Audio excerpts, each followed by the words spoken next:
আমরা অন্যায় করার আমাদের পক্ষে সম্ভবই না, কিন্তু মানুষ, এই মানুষ সৃষ্টি করেছেন আল্লাহ, তাদেরকে ব্রেন দিয়েছেন আল্লাহ, হাজার হাজার লক্ষ লক্ষ কোষ দিয়েছেন এই ব্রেনের মধ্যে, সৃষ্টি হচ্ছে এবং সাথে সাথে অন্যায়ও হচ্ছে।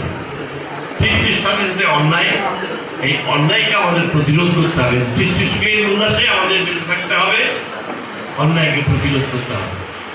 এই অন্যায় যদি না হয়, অন্যায় যদি হয়, তাহলে আমরা তার বিরুদ্ধে রুখে দাঁড়াবো। হাইকোর্ট সোসাইটি আমি জানি, আমি বিশেষ করতে জার্নালিস্ট, আমি সাংবাদিকতা করেছি দীর্ঘ 28 বছর।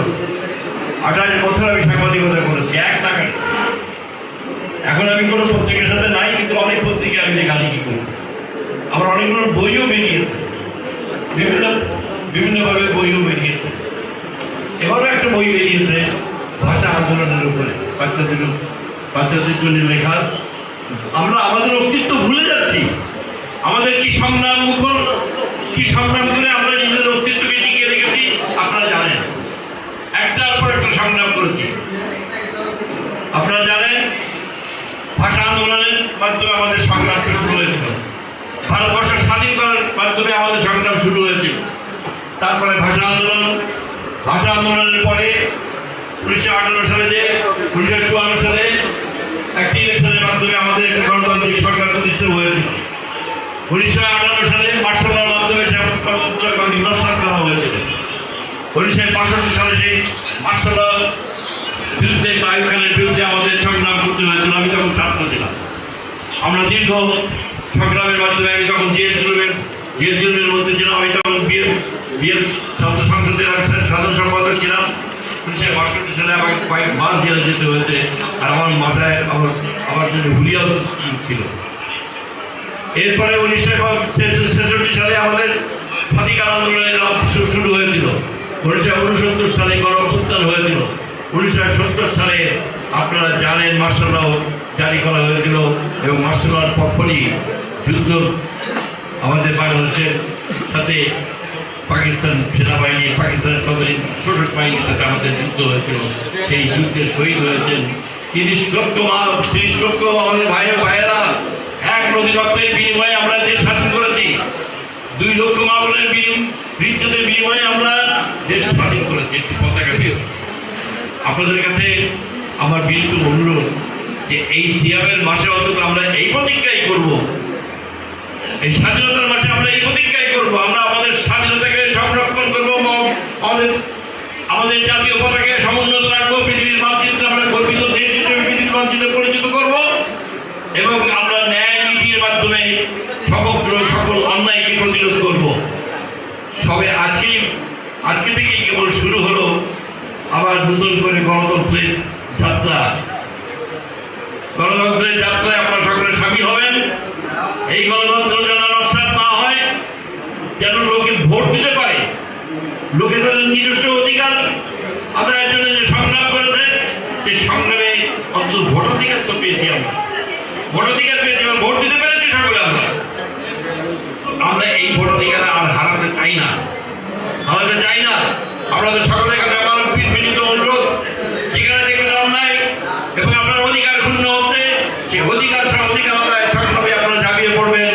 এটাই হচ্ছে আমাদের আজকের শিক্ষা হওয়া উচিত। আমাদের সকলের কাছে আপনার বিনীত অনুরোধ জানিয়ে, আমাদের স্বাধীনতাকে সমুন্নত রাখার অধিকার অনুরোধ জানিয়ে, সকল অন্যায়, অত্যাচার, জুলুম এবং সকল যে অপরাধকে আমরা সকলে ঐক্যবদ্ধভাবে মোকাবেলা করে আমরা যে একটা সুন্দর সমাজ গড়ে তুলব, এই প্রতিজ্ঞা রেখে আমি আমার বক্তব্য এখানেই শেষ করছি। আল্লাহ হাফেজ। বাংলাদেশ জিন্দাবাদ, গণতন্ত্র জিন্দাবাদ। আমাদের সকলের কামনা করছি। ধন্যবাদ।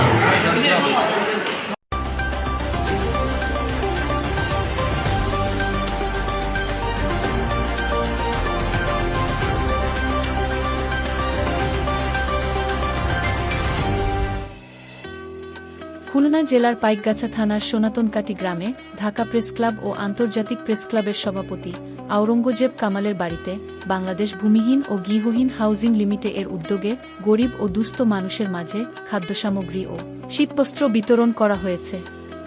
শনিবার সকাল 10টায় পাইকগাছা থানা বিএনপির সাবেক সহ-সভাপতি শেখ সাদেকুজ্জামানের সভাপতিত্বে এ মানবিক সহায়তা কর্মসূচি অনুষ্ঠিত হয়। অনুষ্ঠানে প্রধান অতিথি হিসেবে বক্তব্য রাখেন সাবেক কপিলমুনি প্রেসক্লাব সভাপতি ও খুলনা জেলা বিএনপির সদস্য শেখ শামসুল আলম পিন্টু। তিনি বলেন, বাংলাদেশ ভূমিহীন ও গৃহহীন হাউজিং লিমিটেডের এ ধরনের সমাজসেবামূলক কার্যক্রম অত্যন্ত মহৎ ও প্রশংসনীয়। দেশব্যাপী তাদের এই মানবিক উদ্যোগ অব্যাহত থাকবে এমনটাই আমরা প্রত্যাশা করি। অনুষ্ঠানে প্রধান আলোচক হিসেবে বক্তব্য দেন পাইকগাছা থানার হরিধালী পুলিশ ফাঁড়ির অফিসার ইনচার্জ মোহাম্মদ মফিজুল ইসলাম।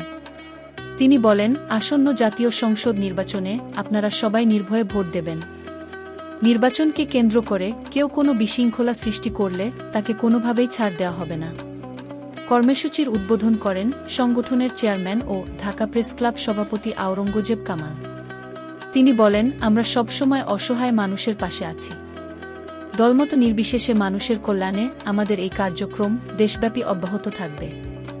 সংগঠনের মহাসচিব মোহাম্মদ আজহার আলীর সঞ্চালনায় অনুষ্ঠানে বিশেষ অতিথি হিসেবে উপস্থিত ছিলেন বীর মুক্তিযোদ্ধা গাজী আহসান মাস্টার, জেলা স্বেচ্ছাসেবক দলের যুগ্ম সম্পাদক অ্যাডভোকেট এসকান্দার মির্জা, শেখ মুন্না, মোহাম্মদ মমিনুল ইসলাম, মোহাম্মদ আমিরুল গাজী, ছাত্রদলের সাবেক জেলা সহ সাংগঠনিক সম্পাদক মীর হানিফ হোসাইন, সংগঠনের স্থানীয় আহ্বায়ক শেখ জাকির হোসেন, ২ নম্বর ওয়ার্ড বিএনপির সাবেক সাংগঠনিক সম্পাদক মীর আছাফুর রহমান, শেখ আব্দুল খালেক, শেখ আলতাফ হোসেন, শেখ মোস্তাক হোসেন, মীর মনিরুজ্জামান, শেখ আব্দুল মতিন, শেখ ইকরাম হোসেন, শেখ ফয়সাল, মোহাম্মদ মিন্টু মোল্লা, মোহাম্মদ করিম মোল্লা, মোহাম্মদ রায়হান প্রমুখ। অনুষ্ঠান শেষে মরহুম মীর আনাম আলীর রুহের মাগফিরাত কামনায় দোয়া ও মোনাজাত অনুষ্ঠিত হয়। এরপর উপস্থিত অসহায় ও দুস্থদের মাঝে খাদ্যসামগ্রী ও শীতবস্ত্র বিতরণ করা হয়। মানবিক এ উদ্যোগে স্থানীয়দের মধ্যে সন্তোষ ও কৃতজ্ঞতার অনুভূতি লক্ষ্য করা গেছে। আমার নিউজ টিভি, সত্যের সন্ধানে সারাক্ষণ।